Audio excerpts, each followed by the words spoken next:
Okay, we're gonna go ahead and get started.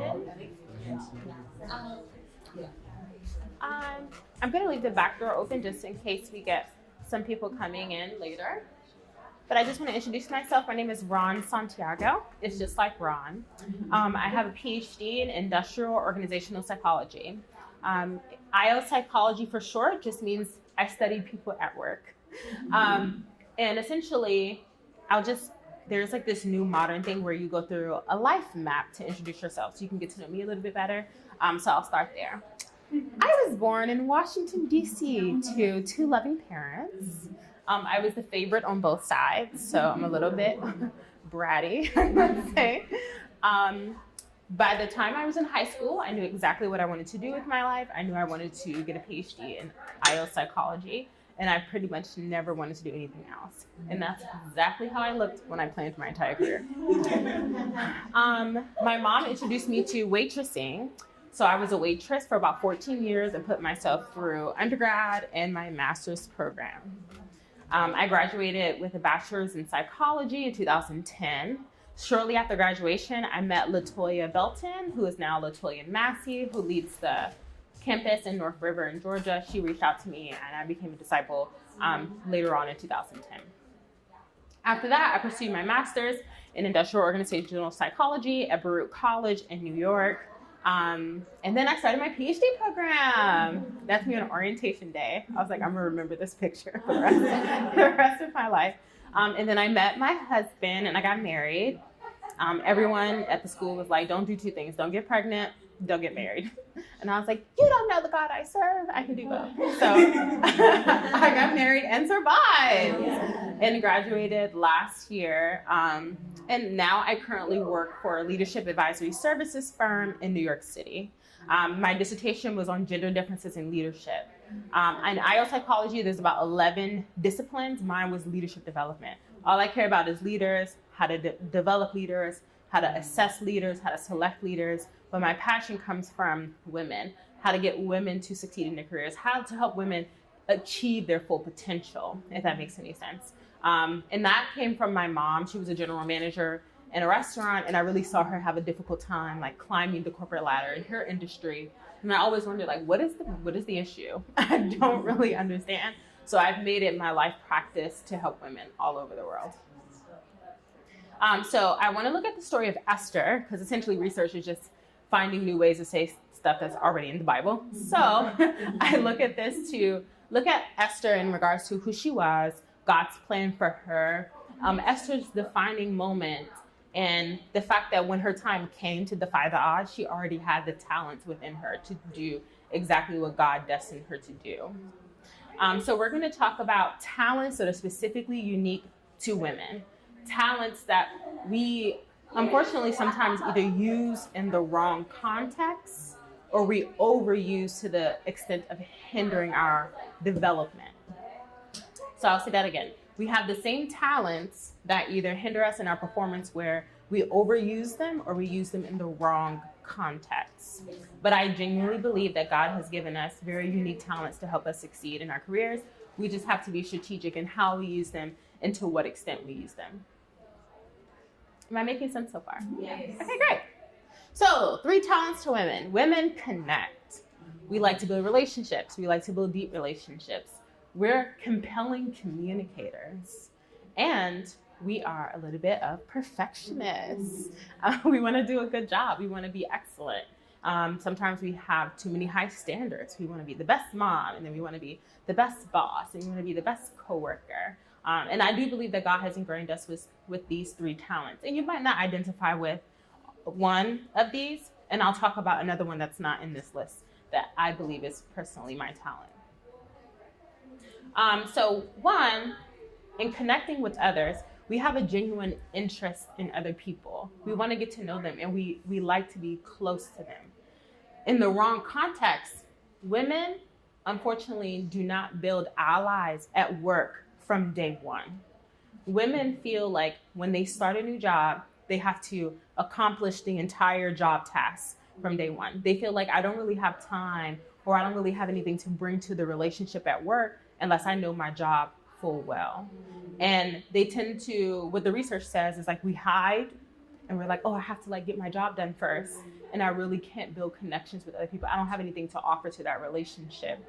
Men, on the other hand, day one, they know who gets all the resources, who has all the power, who has all the influence, who has the say in this company. For instance, you join and you're like, oh, marketing gets all the money. Marketing has the power. Marketing has the influence. Women, we're like, oh, okay, like I need to do my job so well. And then I can look up and say, okay, who has the power? Who has the influence? And my dissertation said, this is what puts us at the disadvantage because we don't start doing it day one. And men strategically start doing it from day one. And then in the overuse, we're known as connecting too much. We have a whole bunch of besties on the job. We talk a lot. People say that, we can be almost gossipy. You might not identify with this, but this is something that we're known for. But what I've seen in the research is when it comes to an opportunity to lead, we feel like we can no longer lead our peers that we built a close relationship with. They won't see me as a leader because now we're so close. We might go to happy hour, I might babysit their kids, but it's now weird thinking about leading them and bridging out into a leadership role. And communicating compellingly.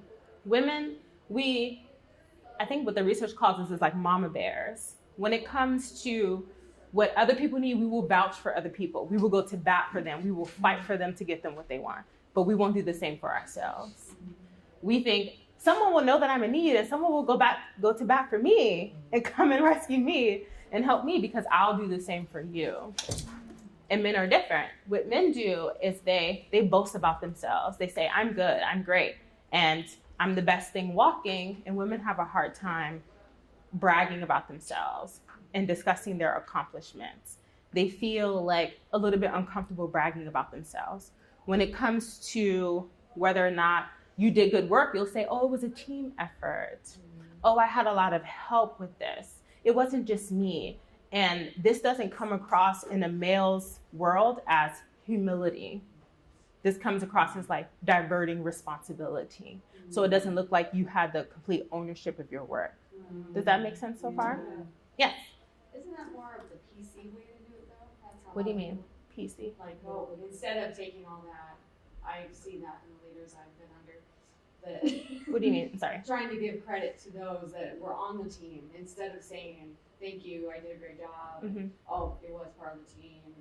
That's the politically correct way to acknowledge it. Oh, yeah. Not be too arrogant. Absolutely.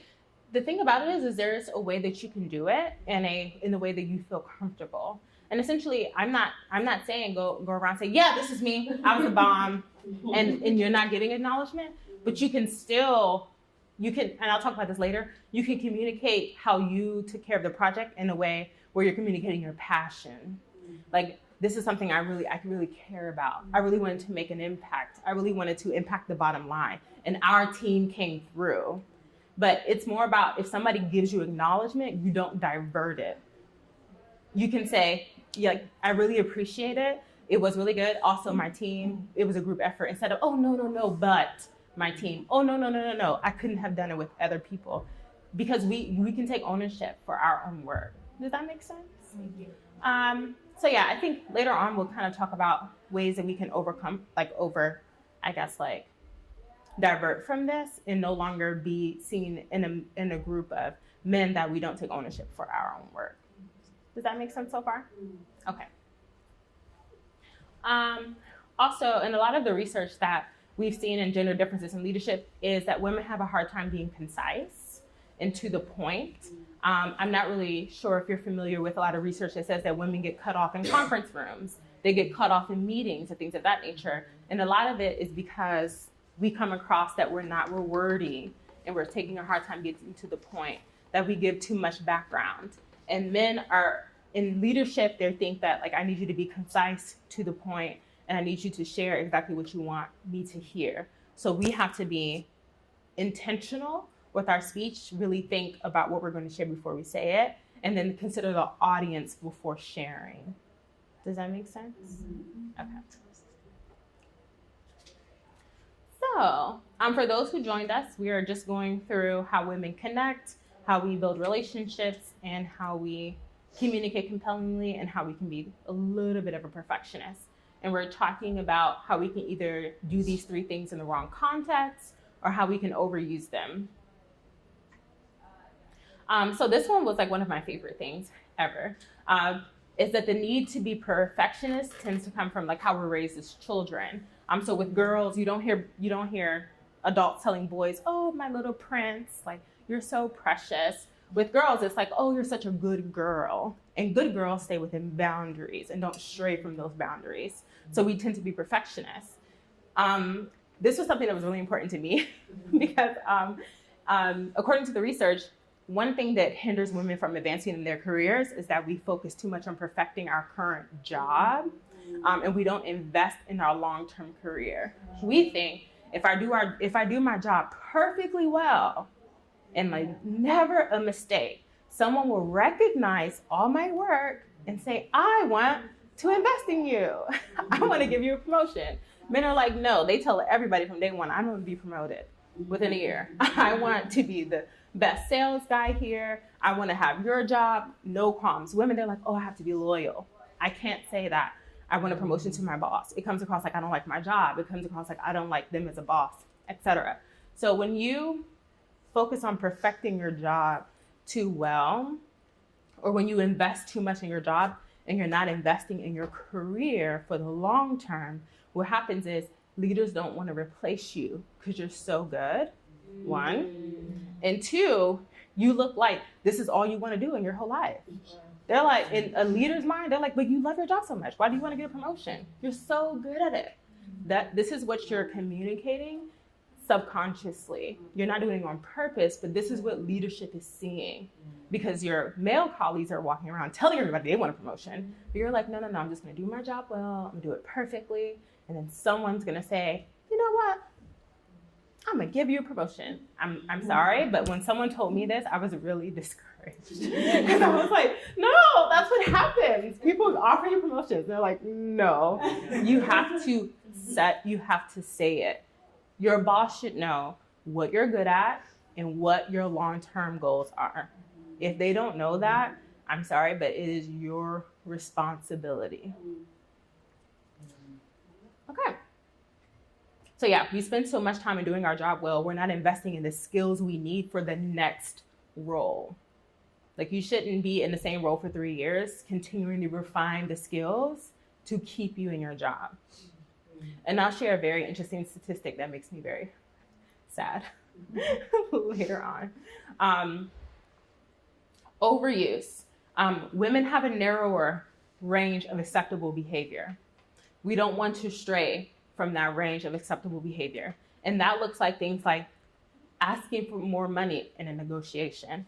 I'll tell you this, it took me like a week. I had to like pray, write it down, like get advice. I'm like, I don't want to ask for more money. I come across as unappreciative. I come across as like, I really don't want the job. Like this is what they'll see. When it comes to asking for a promotion, setting boundaries at work, we're like, I don't want to ruffle feathers. I don't want them to think I'm not loyal. I don't want them to think I don't like this job. But men have zero problem doing this. Does that make sense so far? Okay, so I just shared a lot. So I'm just going to personally share about one of my talents that I can overuse in the wrong context. This is outside of the speaking compellingly, connecting, or perfectionist. When I got married, my husband told me, "Oh, you're so trusting. You could be taken advantage of." And I'm like, I don't know what you're talking about. I'm super spiritual and God wants me to trust people. I don't know what you're talking about. And when I was in my PhD program, we had to go through a coaching certification known as the Hogan certification. And I had to take the Hogan myself and receive feedback. So one of the scores was skepticism, and I scored a 2 out of 100. And that assessment said, you can be taken advantage of. And I go, oh no! So I'm like, okay, I have to like be skeptical. So then I learned for like a whole week, I was like forcing myself to be skeptical, thinking like, I don't want to be taken advantage of. So people would tell me stuff and I'd be like, oh no, second guess it. And then I ran into the story of Barnabas. Barnabas is known as the son of encouragement. And I realized that my natural biblical ability is encouragement. And a part of that is being so trusting. So if you study out Barnabas, he had two impactful roles in the Bible. When Paul became a Christian in Acts 9, people didn't trust him. They didn't want to invite him to meetings of the body. And Barnabas said, no, I will meet him. No, of course he's a Christian. Like, why wouldn't he be? Did not guess it at all. And he ended up introducing Paul to the Gentiles, and Paul became an apostle to the Gentiles because they were willing to accept him when early church Christians weren't able to. They thought, oh, he's just faking it and he's going to kill us all. He just want to know who is a Christian and who's not. And then second, Mark fell away. And Barnabas was like, no, I'll take him. And he went on to be restored and write the book of Mark. And once I read this, I was like, okay, I'm good. I can be trusting. But I also have to be cognizant that I'm not the best in like negotiating. I'm not the best maybe in like performance development, because I'll give people second and third, fourth and fifth chances when I can be taken advantage of. So you just have to understand your talents and have strategic awareness of when to use them and when not to use them, when they benefit you and when they hinder you. So for me, I'm good at pep talks. You had a really bad day, then you can come to me and I'll make you feel better. Like, oh no, that's not, your boyfriend isn't doing that to you. Oh no, your husband loves you. Like, and I'll remind you of all the good. But if you have like a really bad like performance review, I'm probably not going to be the one to tell you the facts. Like, okay, you need to get it together. That might not be me. So you're just strategically aware of your talents and you know when to use them and when not to use them. So I want to jump back to Esther. So when Mordecai asked Esther to approach the king, you can see a lot of the hindrances in her relationship with the king. When he asked her, she said, all the king's officials and the people of the royal provinces know that for any man or woman who approaches the king in the inner court without being summoned, the king has but one law, that they be put to death, unless the king extends the gold scepter and spares to them and spares their lives. But 30 days had passed since I was called to the king. So one, Esther wasn't secure in her relationship with the king. But you'll see in the 3 verses later that her officials in her chambers were willing to fast with her. So she was investing in the wrong relationships.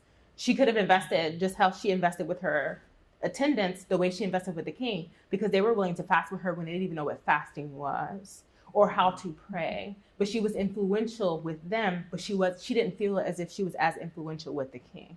And that goes back to building allies from day one. We should be building allies with the people with the most influence in our job and the most power at our job from day one.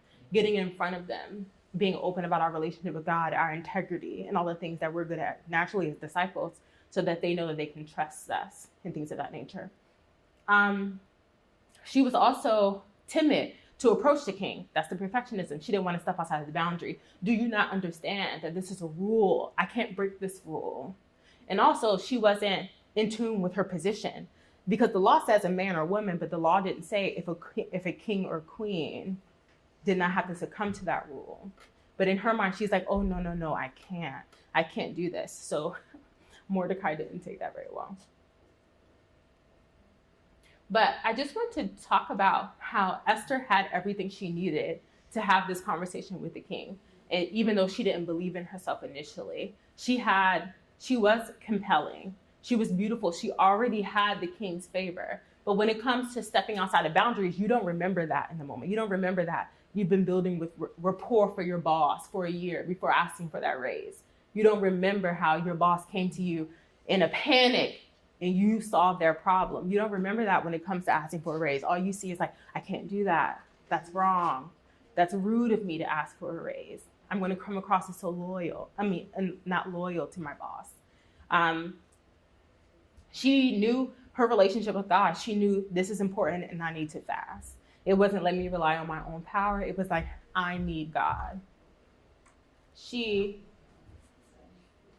And in the end, she won the king over in her delivery, which I was like, it's like mind blowing. And thinking about what she did and how far she came from, oh no, I can't, to being so powerful in her husband, in the king's eyes. And I genuinely think that she had all the talents within her that she needed to do well. She just needed to tap into them. So we're just going to talk a little bit about the the 3 things I talked about earlier, and we're going to talk about how to use them in appropriate context and in the appropriate use. So when you are building allies from day one, when you're at a job, you need to know as many people as possible. You need to know what they're good at, who they're connected with, and their influence. If somebody has influence over another person, if you win that person over, you have the influence over them and their entire network. Because whoever they're connected with, they're going to go back and say, Rawn did such a good job with this. Like, you can count on her.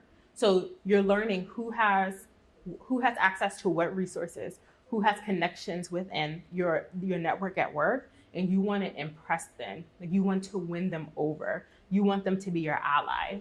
And that's something that women typically struggle with, because we think if we're building allies and we're not authentic. Like, I need to be your true friend. And if I'm not your true friend, then I'm like fake, or it looks like I'm trying to just like get to you in order to accomplish like a goal and things of that nature. And that doesn't have to be the case. Like, you can build genuine relationships with people and really seek to love them, because you, at the end, like, you want to win them over with your life so you can invite them to Christ. So it's not all about pursuing your career. It's also about getting close to them and understanding what's important to them. You also want to know, like, what skills do they have? I had a project at work where I was struggling with Excel, and I didn't know who was good in Excel at my job. But you should know things like that. Who's good in Excel? Who's good at PowerPoint? Who's good at PDF, Adobe, or whatever it may be? Who's really good at writing reports? Who's good, if you work in healthcare, who can like kill a mow and just go for days? You should know that, so, because it helps you in your job, because you can tap into their resources. Because it could take them 30 minutes to do something when it could have took you 90 minutes. But if you knew to go to that person, it saves you so much time. So from day one on the job, you're learning who has access to what resources do they have, who do they have influence over, and what are they good at. And in the appropriate use, you want to leverage those relationships. The way you do that is you focus on what you can do for them. When you're at a networking event, all you care about is how you can connect other people. It's not about you. You're thinking about, who can I put you in front of? We have so many access to campus sisters. Somebody needs a babysitter. Oh my gosh, I can recommend somebody. She babysat my kids. Like, you're always looking to provide for other people inside and outside of work. And you also want to learn, what I've been learning is something that we can grow in our fellowship is when we invite people to church, it tends to be like a blanket way. Hey, we have an event, you should come. But we don't take the time to, like, when you go to a car dealership, you tell the salesman, I have 4 kids, I need a big enough car. Or I don't like stopping at the gas station. Like, I'm in New Jersey, so I don't have to pump my gas. But maybe you don't like to pump your gas. You're like, I don't want to make that many stops. But you tell them, hey, this is what I need, and they provide the need. What we don't do is we don't tend to get to know the person enough to present God in a favorable manner to them. We don't provide God as a need for them, but we don't take the time to get to know them. If they're having troubles with kids, then we can think, oh, as soon as a parenting class comes up, I'm gonna go to Carrie, because I know Carrie's having a hard time with her 14-year-old, and I need to present this in a way that's compelling to her. We need to sell God in a way that meets the needs of our audience, rather than just, hey, just come to church. And it's the same thing. When we're connecting with people, we have to get to know them. We be vulnerable with them, and they're vulnerable with us. But we have to build that type of connection in order to sell ourselves, sell our resources, get to know their resources, and eventually get to know how we can sell God to them in a way that meets their specific needs. So also, in communicating compellingly, we naturally want to meet the needs of others, and we want to be able to, the way we were talking about like bragging about yourself, right? The way you do this strategically is you talk about how someone else had a problem and you solved it. It's not about, it's like, oh my gosh, yeah, Carrie, she had this really hard problem, and I helped her. I had a solution X and we solved it together. And you can say that in a way that doesn't make yourself feel bratty or like obnoxious or anything like that. It's somebody had a problem, or somebody was passionate about a project and you devoted your time. So that's how you can brag about yourself in a way that doesn't come across as obnoxious. Does that make sense for everyone? So I know me personally, especially since I was like, oh, I shouldn't have to tell my boss I'm in a promotion. They should obviously know this, like by osmosis. I had a hard time with like thinking about how do I brag about myself, because I still have a hard time with this as well. And you also should think about what kind of brand you want to have at work. What do you want to be known for at work? In the past, I think for me, I wanted to be known for integrity and being predictable. Like people could expect me to be on time. They could expect my work on time. And I think now it's advanced to connecting with people and understanding what's important to them. Like you'll understand, like at work, different things are important to different people. So with my boss, it's about making money. It's about expanding our client portfolio. With another boss, it's about pleasing the client. And he will not push back on the client ever. So I am challenging his values if I ask him to push back. So when I'm trying to win him over and win favor in his eyes, I have to value what he values. But you're not going to know that if you're not getting to know the people that you work with. You adopt their values, you adopt their goals. So with my boss, it's about making money. With my second boss, it's about pleasing the clients and being able to have a high response rate. Whenever they want, whatever they want, we're there. And that's how I win him over. That's how I win favor with him. So you expand your brand amongst your teams, amongst your coworkers by being all things to all men. Like you make what they want a priority to you. And that's how you become known around your company or your organization or your team. Mm-hmm. What if you have a hard time with what's important to them? Like, it's not important to you. What do you mean it's not important to you? Like, I guess I said, so the guy that I work for now, he's about making money. I'm a therapist, so that means we see a lot of clients and Okay. insurance and Mhm. money's coming in. Mm-hmm. But for me, I mean, it is important to make money, but I Mhm. think the client's well-being is what's most important. Right. And that's what I align with. Mhm. And so I just feel like I'm not on the same page with him. Mm-hmm. But I want to be somebody that he thinks is resourceful, somebody that's beneficial Mm-hmm. for his company. Okay. So is he like above you? You partners? Yeah, he's above me. Okay. So how do you think you can bridge the values between the two? Okay. I mean, a lot of things come to mind with, do you have a certain amount of sessions you can have with someone? Is it capped at a certain amount? Per person? Yeah. Yes and no. If they're in need, I can do 2 a week. If Okay. they're not that, if it's not crisis or high level, just 1. So Okay.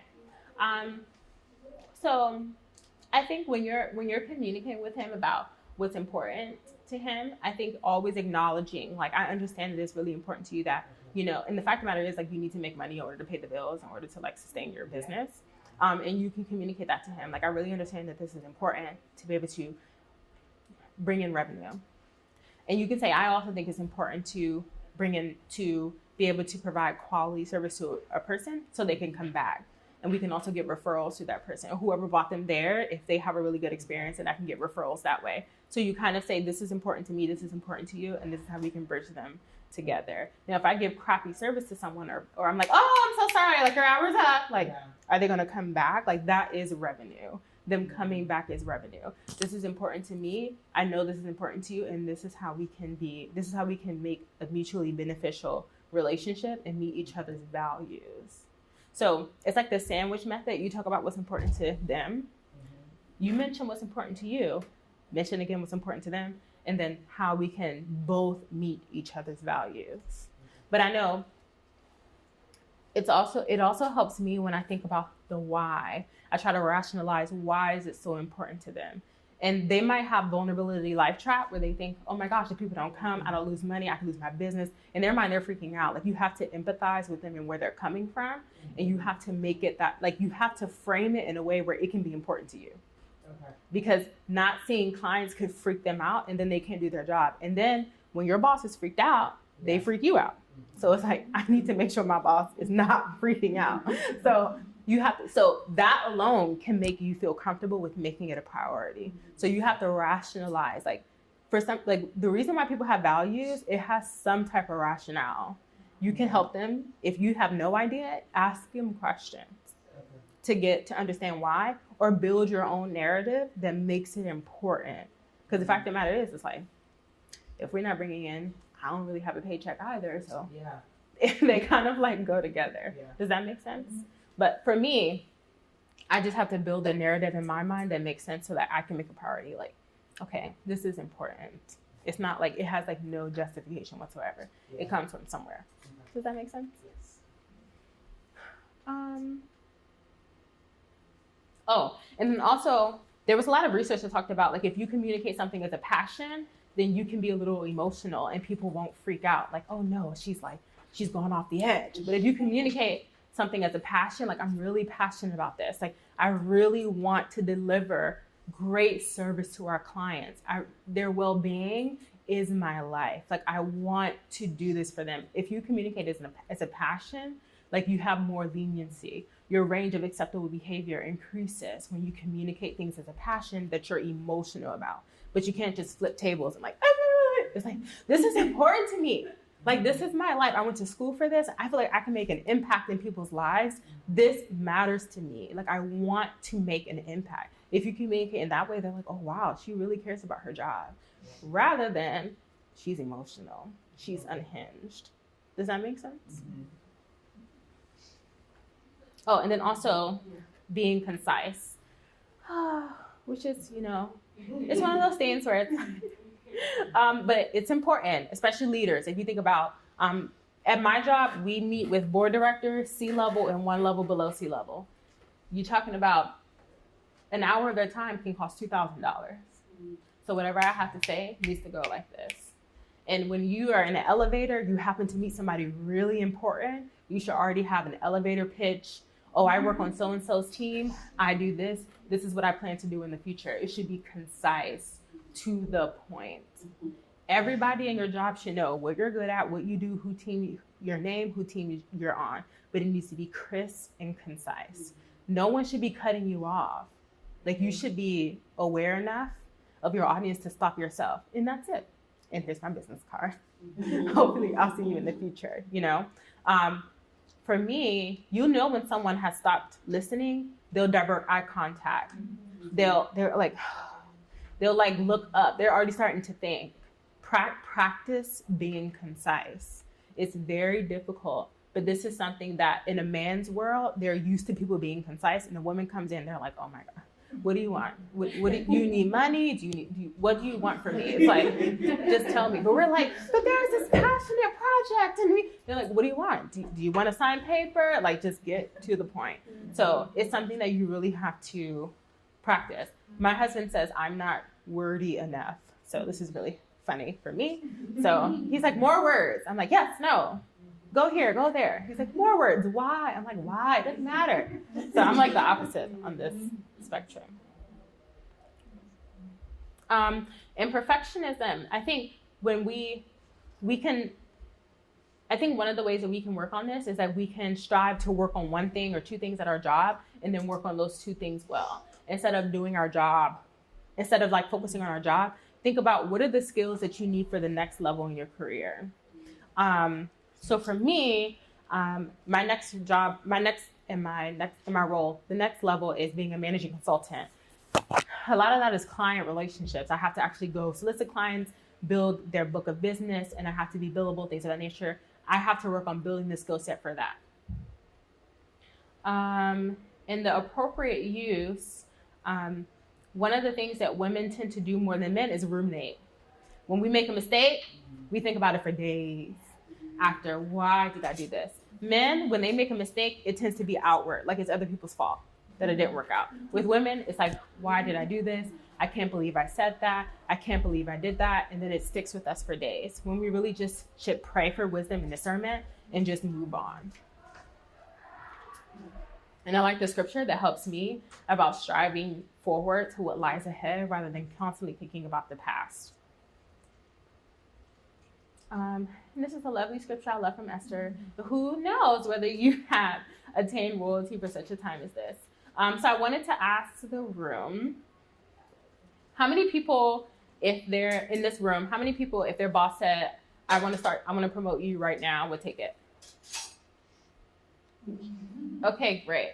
Now, how many people feel, out of those people, how many people feel 100% qualified for that role?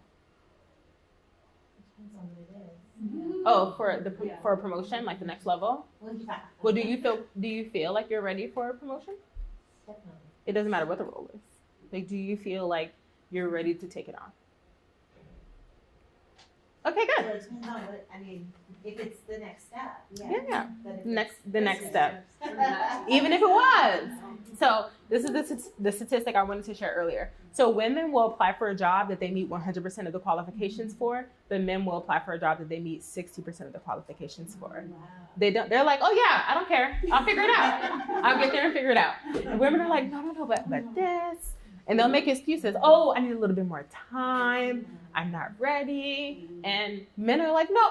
It's similar to what Sean was saying, like volunteering for like the most difficult assignment and you'll get promoted. For women, it's like we feel like we have to check off too many boxes before we're ready for the next level. And men are like, no, I'll just figure it out. I'll step in there and then I'll like figure out the new role. So I do agree with what Sean is saying. Volunteering for very difficult roles, volunteering for promotions, volunteering for stretch assignments, and you might not have all the skill set for it. One thing women don't do is that we don't volunteer for things where we can't secure success for. If we don't see 100% success, it's like, oh no, it's too risky. But it's like, just do it anyway. What will happen is you'll create visibility. People will remember that you did it. People remember that you took that risk, and they'll remember you for future assignments. Okay, so we're like halfway through. So I just wanted to pause and see if anyone had any questions so far. Yes. So in a leadership role, like I'm thinking about where you're talking about communicating, being persuasive. So I have some men on my team that I have 21 direct reports. 2 of them are men, and I have one that's great. Like we have a great conversation. He gets it. The other one is, I mean, some of the things you're saying, I'm like, oh, that makes total sense. Like he just needs me to lay it out straight. But I feel like even when I have laid it out straight, there's like a disconnect. I don't know if it's a respect issue. He's probably 25 years older than I am. So in like figuring out the appropriate way to do those things, like what is appropriate? Do you just keep trying until you figure it out? Because I tend to be more like you as the encourager, but like he's not meeting what he needs to be meeting. And we've had those conversations. And I mean, there's been times where it's been sort of heated as well, where I'm like, okay, I just feel like you're refusing to do what I'm asking you to do. Why is that? So anyways, there's been different consequences for his lack of being willing to change. But as a woman in the workforce, overseeing men, how do you like balance those things? Like, I mean, is it just kind of like try it and see what happens, or you know what I'm saying? Like, what do you suggest for things like that? So when you talk to him about it, what are the type of responses you're getting? Diversion, talking about something else, talking about the things that he's done well before, disagreeing, being combative. I mean, it's kind of run the gamut, to be honest with you. And so in his review this year, he got the lowest ratings, and I feel like that maybe, because I've seen some change in his behavior, but I feel like maybe that was the message that he needed to sort of get. But I just think that there's as women, we're going to run into this when we're, overseeing some men, not all men. Yeah. So, I mean, there's a lot of things that I'm hearing that I'm not really sure are specific to you being a woman and leading a man. Excuse me. There could be a lot of things going on with him. I don't know if there's something going on in his personal life. He might also be disengaged And when you have like a disengaged employee, like you're done at that point. It's just like you're probably just in the wrong role. Or maybe, yeah, I'm thinking it's more so that. But when you're talking to him and there's clear facts in his face that he's refusing to face, I would probably just ask a lot of questions and say, you know, like if you were in my position and you were meeting with me and this was the type of performance I was giving, what type of advice would you give yourself, kind of thing. Asking a lot of questions in regards to, do you feel like your performance requirements are unreasonable? Do you feel like they can't be met? But then also, this is a requirement of the job. Is there anything that I can be doing differently? Are there any resources that you don't have access to? Just asking a lot of questions, I would say. And tapping into what they really value. Just thinking about, when have you seen him like really happy or encouraged or whatever? What things happened before that? What did you say? What kind of work were they doing? Where you can tap into their values and say, but this is important to you, but like, why aren't you doing this or something like that? But if it is like an age thing where he feels like he shouldn't be being led by like a 25-year-old woman, 25, right. Oh, right. You could pass.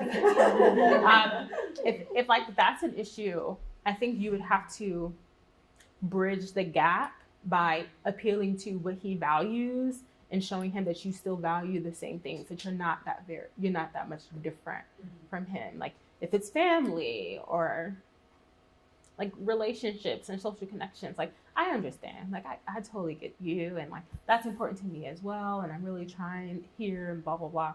But I think it's more about me in the wrong job, I would say.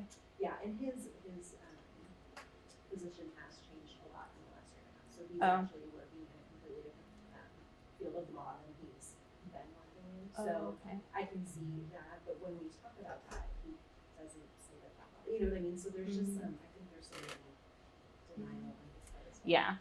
He probably is afraid he'll be fired if he says he doesn't like his job anymore. So he's probably like, no, then like diverting.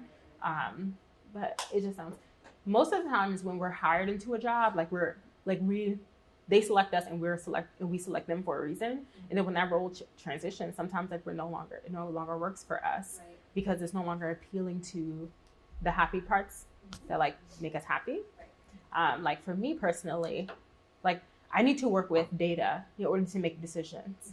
If you make decisions based on feelings, we're done. Like, oh no, I can't trust you. Feelings aren't consistent. Like I will run away. So if I was in a role where we transition from working with data to working with feelings, I would have a hard time.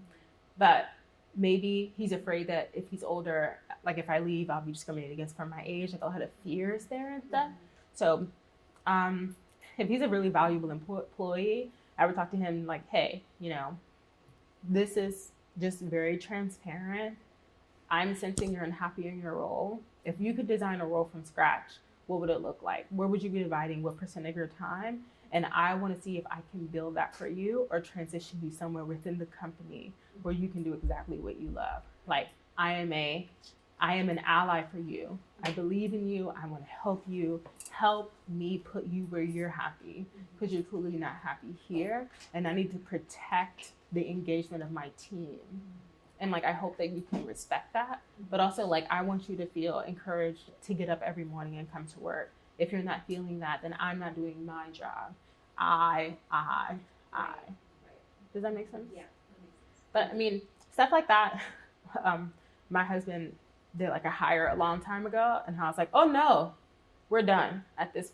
Oh no, no. I'm like, it's no coming back. Like once you start seeing certain stuff, there's no coming back from that. They're just not in the right role. And it's just really, it's really unfortunate, but we pray that they'll be in the right role. And then that person ended up being in the right role. But I think that you should be in a position where you're happy every day, where you just can't wait to get to work. And if there's a role like that in your company, you can work towards that. But if it's not, I truly believe that you should be transitioning to a role that you want to be in a company that is really aligned with your values.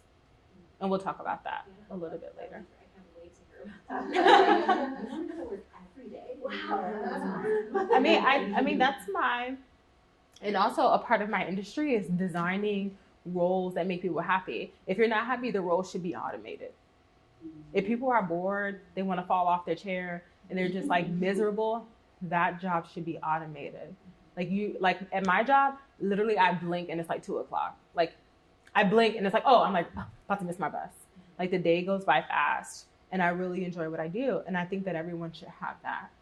And I do pray that if you don't have that at a job, that God will provide you the means where you can sustain yourself and work for yourself and things of that nature. But in my job, like we design jobs for people that bring them well-being. Does that make sense? Any other questions? Okay. So I just wanted to talk a little bit about basic things in research where I want to talk about whether you are either seeking a new job opportunity, you're new on your job, or you're comfortable in your role. And I just want to talk about if you fall into one of those 3 buckets, things that you can walk away with, practicals. So if you're seeking a new job opportunity, I would encourage you to pray about where God is directing you and think about if you had unlimited resources, like money wasn't an option, where would you be? What would you want to wake up and do every day? What would make you happy every day? What organization culture do you want to be a part of? What kind of boss do you want and what are your work values? So for me personally, God has made it clear to me that I am going to help women all over the world reach their full potential. God has made that clear to me. In my work job, I want 40% of my job to be about data analytics, 40% creating content like this, and about 20% sales, where I'm selling IO psychology, I'm selling myself, and I'm selling work principles to help people succeed in their career. I want a collaborative work environment where it's not a race. It's a marathon where we all make it together, but also I want to be rewarded for individual performance. So my work values don't really agree with like unions and things of that nature, where I feel like if I do good, then like I should get a reward, not I can do whatever I want and then I get a reward with my group. That doesn't really work for my values, but it works for other people's values. I want a boss that trusts me, that gives me the psychological space to do my work when I want and how I want. I don't want to sit in my chair for 8 hours because it's 8 hours. Like if I'm done my work, I feel like I should go home. And my boss said that. My boss is like perfection. She doesn't work on Fridays because she doesn't have childcare. That's like the best thing ever. She's like, I don't work. I'm sorry. I don't have childcare. I think it's like the best thing ever. So in my work, I want to help other people. It should be very altruistic. And I want to have challenging work that makes an impact on the organization. If I don't see the impact, I feel like my job is pointless. So you have to think about what is important to you. What do you feel like God is leading you, and what kind of boss you want to work for, what kind of coworkers you want to have, and pray exactly for that. And God will give you exactly that, I believe. If you are new to a job, your goal should be followership, building trust, building credibility, building your relationships, and building technical skills. And these all should be happening at the same time, not one before the other. And I'll go into detail for these. So followership is one of the things I probably love the most in leadership. In my personality profile, I can either be a leader or a follower. Whatever is needed to get the job done, whatever is needed to impact the bottom line, I can do it. I will be the best follower or I'll be the best leader I can be. And in followership, what's important is think about if there's anybody in your job that does not need to be managed. Like you don't have to hold them accountable. You don't have to tell them to be there, like they'll be there. You can delegate to them and they'll be responsible. They'll give you pristine work back. This is the type of person that you want to strive to be, where you're competent, you're organized, you're focused, you keep your leader well informed. And this is like something I struggle with, is finding solutions.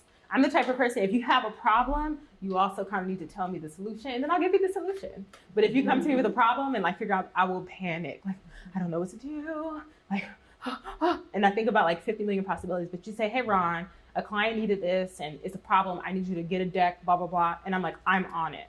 But something I need to work towards is like being a solution and not like a part of the problem. I need to come back with a solution rather than just standing there looking crazy. Another important thing is anticipating needs. if you know your boss isn't into details, you want to stay high level in your speech. If your boss is like, okay, like get to the point, you need to be very concise. But before you go into any conversation, any presentation, any type of work, you need to consider who you're delivering it to and anticipate their needs. If they have shortcomings, you compensate for them. You don't make excuses or be upset about how they're disorganized or, you know, they're always late, blah, blah, blah. It's like you're on time, you're organized. You compensate for your leader's weaknesses and your team's weaknesses. And when you're a part of the organization, you're committed to their purpose, their principles, and their people. You should know what your organization's values are, their organizational statement and things of that nature are, and you make them your values. Most of the time, where a part of like leadership and development is when people accidentally become a leader and they had no business being a leader in the first place. Typically what happens is when you see that scenario happen, it's because that leader embodies one value that the organization thinks is the best value. And that person climbs the corporate ladder like it's nobody's business. And for example, at JetBlue, a lot of my people who graduated my cohort, they work there. At JetBlue, it's all about being nice. If you're nice, you will get promoted like crazy. They don't care about work output as much, but if you embody the one value that the company embodies, you'll be promoted like crazy. So that's what I mean by you make their values their value. And it also helps you be patient when you're looking at people like, who promoted you? Mm-hmm. And you have no business leading people. I've been there before, but most of the time it's because they're really good at one thing, and that's the one thing the company cares about. So building credibility. I think disciples are really good at this regardless, but you're honest, especially with your mistakes, and you can disagree agreeably.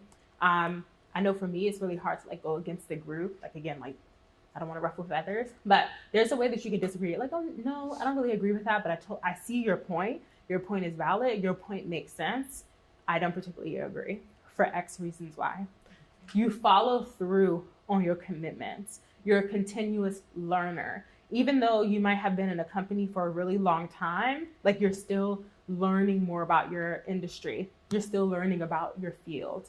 According to research, you should be allocating 4 hours a week to expand your knowledge in your field. Whether you're reading HBR articles or whether you're reading self-development books or books about women in advancement, it should be 4 hours a week where you're advancing your skill. You should focus your efforts on maximum impact. So when you think about when you take on assignments, you should be thinking about who will see the assignment. How can I advance my skill set, stretch myself, and reach the most people with one assignment?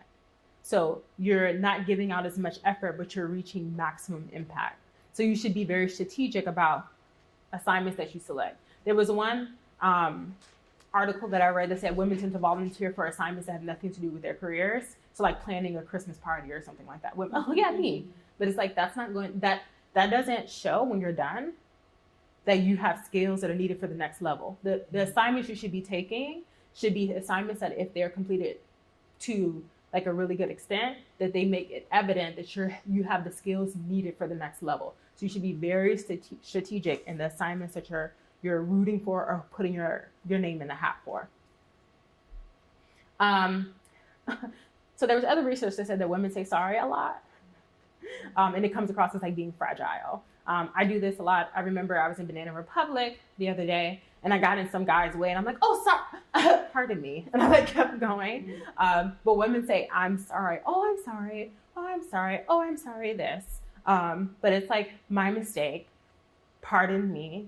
Those things are still as acceptable, but we should stop saying, I'm sorry all the time. A part of being credible is also making sound judgments. I feel like disciples do this all the time, but it's more about people should know that you make sound judgments. And that goes hand in hand with having stable moods and performance. So when you're making a decision, it shouldn't be like, oh, I'm wearing pink today, so I'm going to go with this. People are like, oh, heck no. Like I can't rely on her to just make decisions based on what color she's wearing or how she's feeling. If you make sound judgments, people will trust your judgment and they won't second guess what you have to say or what you have to share. And when you have stable moods, they don't feel like you just blow with the wind. They'll trust you more. I think this is really important with building trust. Something that I've learned a long time ago is that when we treat our Christianity as no big deal, people treat it as no big deal. But when we come across like, oh, I have to go to midweek, and we're like weird about it, then people will think like, why is she so weird about it? At my job, I'm like, oh, I have church, I can't go. Oh yeah, I have church on Sunday. Like everyone knows I'm a Christian, but it's not like I try to avoid it or not bring it up in conversation. I'm very open about it. When you're open about stuff and you don't hide stuff, people trust you.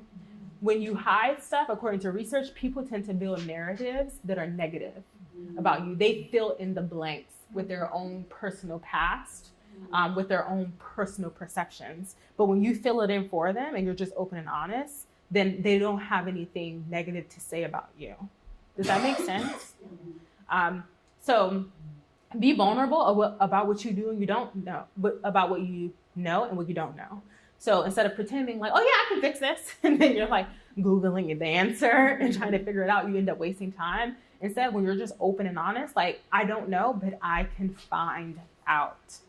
Like, you're very open and vulnerable about that. People will trust you. When you have clear, logical communication, like, sometimes we can get a little emotional, like at work. When you start off communicating how you feel, start off calmly. In the middle, you can say, I'm frustrated, I'm upset, I'm bothered, I'm agitated, I'm annoyed. You end calmly. People will see that she's self-aware, she's cognizant of her emotions. And then you need to have logical rationale for why you're upset. And again, it goes back to the passion. I'm really frustrated because we were supposed to deliver to this client. I really had high expectations for us to deliver, and it just didn't meet that. But, moving forward, I would like to do X, Y, and Z. You can communicate your frustrations. I don't feel like you can't do that at work as long as you start out and end being concise and logical and calm.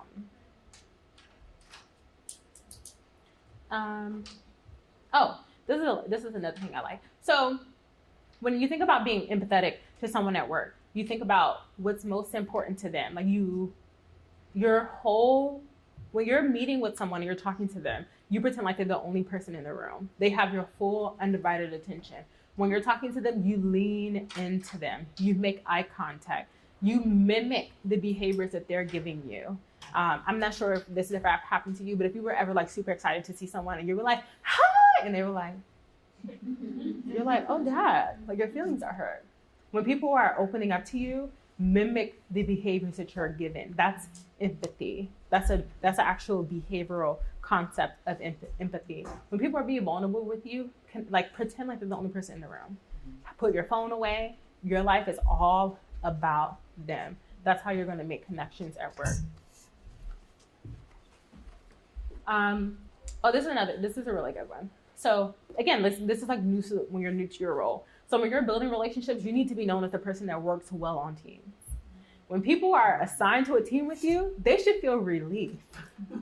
They shouldn't be like, oh, I gotta work with her. They should feel like, yes, we're gonna deliver, we're gonna kill it, because Rawn delivers good work. Rawn is professional, she's on time, and she delivers above expectations. People should feel relief when they're assigned to a team with you, or they're working on a project with you. You should see your coworkers as colleagues rather than competitors. So look for opportunities to support your colleagues. Look for opportunities to vouch for them, to take up for them, to reiterate their points in meetings. Oh, Jason, that's a really good point. If somebody has an idea, vouch for their idea. That's a really good idea. Affirm people, build connections. I feel like Christians, I don't know about you guys, but I have a really hard time avoiding gossip at work. And typically what I do is I just challenge the person to go to that person and say hey, if you want me to go with you, I will. But if a person gossips to you, they will gossip about you. So if somebody feels like you kind of like let that conversation go, they'll feel like you'll do that to them in another conversation. So if you're always the same about like going back to that person, they will feel like you'll do that for them in another conversation. Similar to taking up for people in meetings who are absent. If you take up for somebody else in a meeting, well, they're not here to vouch for themselves. They'll believe if they're absent, you'll do the same thing for them. And you want to do that consistently across the board. You want to advocate for other people. Get behind their ideas. Even if you don't believe in it, even if it's like crazy, you can talk with them and like, how can we make this doable? How can I be an asset to you? How can I be a value? How can I be a value to you? And on my team, I know everybody's future goals. I know one person on my team, he wants to be promoted by May. And I'm like, how can I help you get that promotion? What do you need from me? And a lot of it is like when he is like taking up his work so he can do extra work, so he can show that like he's ready for the next level. And also when we're in meetings and he has an idea for our team, I vouch for him. That's something we spoke about one-on-one, how I can help him. Every single person on my team, I know what they want to do in the next 2 years, and I make it my value to make sure that happens for them. So everybody at your job that you work closely with, you should know what their aspirations are, what they want to do in the next 2 years. And you should make it a habit to helping them get there. Adopt a new person. In some organizations, especially if they're type A, when there's a new person, people don't really consider them credible yet. They have to build their credibility first, or they have to make a name for themselves, and then people are their friends. You're going to adopt a new person regardless, even if they're bad. You're going to be like, I'm your friend, I'm your ally. If you want to know something, come to me. If you need help with something, come to me. This is the do's and the don'ts. Don't do this, you will ruffle feathers. Do this, and you'll win people over. So you want to adopt a new person and make them your best friend. We're almost done. I know we're gonna break for dinner soon. Okay, so if you are comfortable in your role, that means like you know your boss, you know your team, you know what people like, you know what they don't like, you know their strengths on your team and at your job, you know your weaknesses. You know how to deliver your message in order to gain buy-in to the people because you know them so well. You know who to go to when you're in need. In one of my old jobs, I knew that if I had a problem, I could go to 2 managers. If I had a problem with no solution, I know for a fact I couldn't go to one manager. He would freak out completely. So you should know who to go to when you're in need. So if you're comfortable in your role, then that means you know this. So at that point, your focus should be expanding your resources, which is expanding credibility in the eyes of others who have access to those resources, so those resources could be yours. Also using your role to expand and taking on more developmental challenging assignments that are visible to influential people in your organization. And also improving your technical and interpersonal skills through stretch assignments. Again, if the new assignment doesn't add any skills, knowledge, skills, or ability, KSAOs, to your role, you should not be taking it. It doesn't add any value. And also, I'm not really sure how formal your job is, but if there's a job description for the job that you want, you should look that up. And if there's anything that you don't have, like you should be building your stretch assignment to meet all of those skills and abilities. If it's, you can look up YouTube. If there's like, you need to learn Taleo or something, or learn pivot tables, you can YouTube almost everything to learn that skill set now. But if there's someone at your job you can go to and say, I need a printout of the job description of the role you're going for, you can start customizing your current role so that you can be building those skill sets. I like the improving your strategic mindset. So whatever is important to your boss is important to you. Whatever goals your boss has should be your personal goals. If you don't know that, then you should meet with your boss. Me and my boss, we have a one-on-one every month to track how I'm doing. And I ask her, what's important to you? Like literally, your job should be getting your boss a promotion. You should be coming to work every day thinking, how can I make my boss look better? How can I advance my boss's career? Or your teammates for that matter. But whatever you want to, even if you're just like stuck in your role, it's like, I'm going to get my boss a promotion. I'm going to get my team a promotion. And then once that, it's like, even if your boss leaves, like you want to be the person where your boss is like, I want to bring that person with me. I want to take that person with me and get that person a promotion at the new place I'm going. Like when you're away from work, people should miss you. They should feel like there's an emptiness there. They should feel lost without you. So you should be building that type of reputation at your job.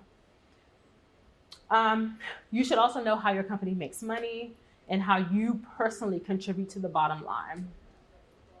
In the customizing your delivery to your audience, I know for me, that's very challenging, especially in my PhD program where we would just we were taught how to speak very academically.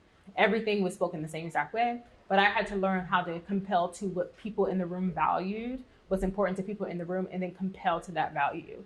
So you should always know who you're meeting with, who's on your team. You should always know what's important to them so you can customize your speech to meet their needs. And expanding your resources, I just talked about this earlier. You should really know who are the influencers in your company. I know for most companies that are like private, the marketing department tends to have the most pull, or the sales department tends to have the most pull, but you should know who controls the money. And my job is the finance department. The finance department gets work in and divides it up to teams. They need to be my bestie because I need to get the work that's most lucrative, that builds my team's book of business. So you need to understand whoever controls the money typically controls the most influence. So you should know who that is, and you should be their bestie, their best friends. Sometimes the way you can make yourself known to other people is by asking them advice and asking them for a favor. Hey, I need help with this. I'm thinking this. What are your thoughts? It comes across like you value their opinion. You think they have a strategic skill set that you need, and you need to win them over. It's like, oh, I'm coming to you for help. I'm like, oh, wow. She must really, admire me. Things of that nature. So that's a way how you can like make yourself known to people. Hey, I'm working on this project. It's very challenging. It's dealing with, $250,000. I just really want to do this. It's like, oh, wow, she's dealing with this. She's dealing with that. So that's a way that you can get people on your side and also win favor in their eyes. And I think I pray this almost every day to find favor at my job. And I would encourage everyone to pray that same prayer. I pray for favor, and I pray that no one will find anything wrong. Like no one will have anything bad to say about me at my job. So we talked about this earlier about finding a project with high visibility. And find a way for someone with influence to see your work. So for me, that's usually like our CEO in our company. So I try to work really hard on projects that he is somewhat involved in. So if he's somewhat involved in the project, that project is my priority. So think about who will see your work and try to deliver really good work for highly visible projects.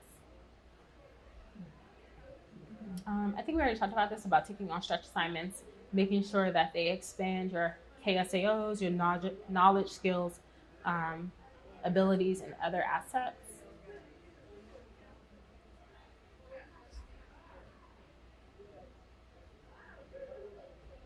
Okay, and that's it. So I really just wanted to talk about some things that I wanted at least one person to like identify with, or like everyone here to like identify with like one or two things at least.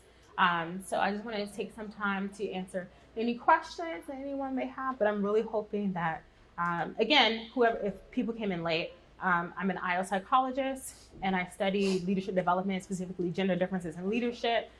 So I just wanted to use my position in the kingdom to communicate what I'm seeing in research in the industry to help educate sisters in the kingdom, to help them advance in their careers.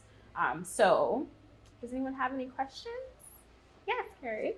I thought it was great how you broke down everything that you want to do and what percentage you want to do everything. How do you suggest that we go about identifying that for ourselves? Like at your job, like what you want to do? At our job, and so that then we can go to work to achieve that. Okay, so has anyone ever experienced organizational flow? Flow is when you're in the work and time flies. Like you really lose yourself in the work. Whatever that is should have the majority of the percentage of what you want to do every day. And think about what makes you happy. For me, it's helping people. So my job has to consist somewhat of helping people, helping them achieve their goals. And then a smaller percentage should be something that really is uncomfortable for you, but is needed for you to make it to the next level. And for me, it's sales. And that's why it's 20% for me. Because most IELTS psychologists, they either want to do 100% data or 100% content, which is like this presentation where they're presenting to audiences, and they don't want to do sales. It freaks them out thinking like, I have to like come up with a certain amount of money a month. But I know that in any job, you're either selling yourself, you're selling your industry, you're selling your position. So you have to sell at some extent. So I know that my job should have a percentage of sales. But you should be thinking about when you're at work and you're in your flow and you literally time flies. Think about that and see how you can have more of that in your job. Does that answer your question? And also think about like what you value. There's things like you value aesthetics, like things have to look beautiful. Like PowerPoint slides, it has to be pretty. Everything has to be pretty. Some people value that. I don't value that. I see the value in that, but for me, it's like, what do I do with this? How is this helping me? If it doesn't help me, then it's garbage. But other people are like, if it's not pretty, it's garbage. So think about like what you value. Other people value hedonism, and work has to be fun. If work isn't fun, count me out. If you want to have fun at work, there's nothing wrong with that. And don't make anyone ever make you feel like having fun is wrong. Like there's a boundary where there's fun and work, and they cannot overlap. Some people value that. If you value that, think about that. I want to have fun at work. There's nothing wrong with that. So there's a lot of values you can have, like helping people, aesthetics. I can't remember all of them offhand. And I think Sean, in one of his workshops, he has like a list of values, but you should be thinking about what's important to you and what is not important to you. And you should be looking for organizations and types of work that align with those values. Does that make sense?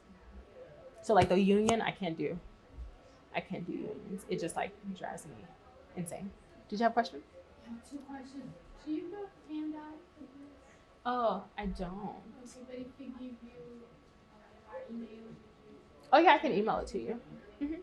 the other question is, what if your own supervisor or manager doesn't have a lot of these skills, Mm-hmm. and is just happy where he or she's at, or wants to be higher in the position he or she's at, and so doesn't motivate the team. And I mean, obviously, you know, as the employee, I can still, you know, apply a lot of it and want to grow, but what it just feels I feel a little stuck. Mm-hmm. Is this about being promoted or being engaged, like being motivated at your job? I think for me is growing, developing, Okay. and financially, and just being challenged. Okay. Is there any level up other than your boss's position? No, it's just, yeah, it's a small department, so, I mean, I was interested in maybe looking for other opportunities. Mhm. That's something that's come to my mind, because I've been constantly Okay. If you want to get promoted and your boss's position is the only next level up and your boss plans on retiring in that position, yeah. if I were in your shoes, I would think about going to another company. Me personally, if there's a ceiling, I want to get out. I have to be able to see what's my next level and work towards that. But if I don't have that, then I literally have no direction. So that's important to me though. That's not important for everyone. Some people legit like a predictable job. They go every day. It's the same thing. They can count it. People really value that. But if you don't, I would personally be looking for something elsewhere. So I think that goes back to like when I was saying like, what do you want to do every day? What excites you? What would you wake up and like want to do? Be praying about that and for God to like open up a door elsewhere.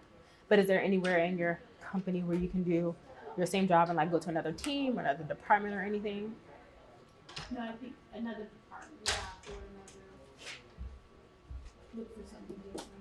Yeah, I mean, if whoever is like above your boss, I will probably be trying to get in front of them and like show all the skills I was talking about, like my credibility, my integrity, doing visible work for the person above your boss, and seeing if that will help you get a position somewhere else in the department. If not, I'll be looking to exit. Yeah. You're welcome. And I think a lot of what Sean is saying will like help you like exit and go somewhere else. So yeah. Any other questions? Okay, well, I'm on LinkedIn. If you think about anything else, feel free to reach out to me again. Rawn Santiago. So yeah, I mean, it was a pleasure meeting with you guys. I really pray that this was beneficial to you, that you took away some nuggets to really help you in your careers. That I genuinely believe that we can just accomplish so many great things through work. I think we spend something like 70% of our lives at work. So we can make an amazing impact. And I truly believe that if we have more disciples in leadership, like we can make a larger organizational impact. So that's my goal, is helping women just become more leaders. So I hope this helped everyone.